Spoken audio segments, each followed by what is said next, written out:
guys, so magandang hapon sa inyo. Okay, so ngayon nandito nga pala tayo sa Marelo, Bulacan. Yan, dito sa Takara. Alright, so yan, magpapakati tayo ng gulong natin. Magpapagawa tayo kasi ang gulong natin slide na, food na rin. So dito namin naisipan magpakabit ng gulong sa Takara dahil napaka quality na at napakamura pa. So papakita ko sa inyo kung anong napili ko at kung anong napuso akong gulong ang ikakabit sa aking motor na swak na software. So let's go, samahan niyo ako at papakasin na yung ating gulong dito. So let's go. Yan, paggawa tayo ng gulong dito sa Takara. Yan, binaktasin yung gulong natin. So tatanggal na yung ating gulong. Yan. So yun, stay na rin siya, putpud na. So local brand lang din naman itong kinabit sa gulong natin. Ayan.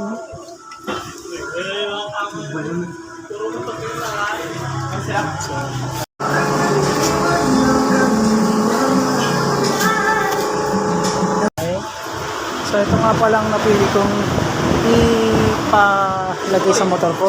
Ito Pico Cobra. Ayan, Pico Cobra. Ayan, ito napili namin, ito napuso namin. Kaya maganda.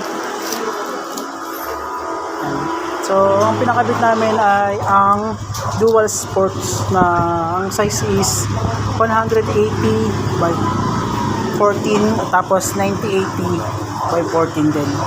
So yan ang pinakabit natin dun sa ating partner na Cebu.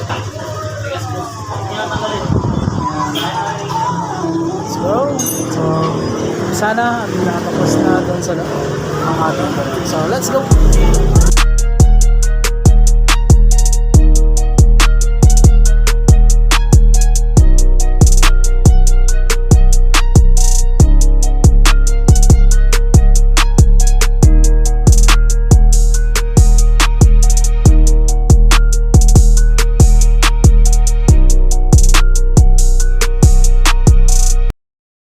Ito na ang ating gulong, oh. Ang ganda, oh. Dual sports. Okay na. Ang ganda ng ating bagong gulong. Sige, kakabitin. Ang ganda ng ating bagong gulong, oh. Ito yung Pico Cobra. So susubukan natin to sa pagbiyahe natin sa araw-araw.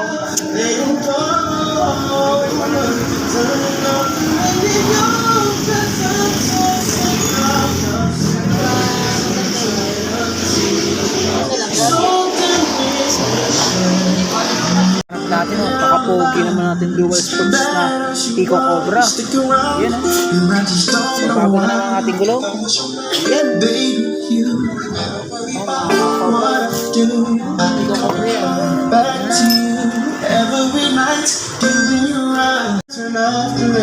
Kapit na. So subukan natin ito sa pagbiyahe natin araw-araw kay Mubit.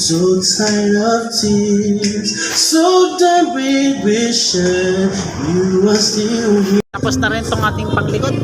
Yan ay kabit na rin. Pico Cobra natin paglikod na dual sports. Ayun, o. So palita tayo, harap likod na ito pinalitan natin. Yan, pareha siyang Pico Cobra. Okay, so susubukan natin sa kalsada.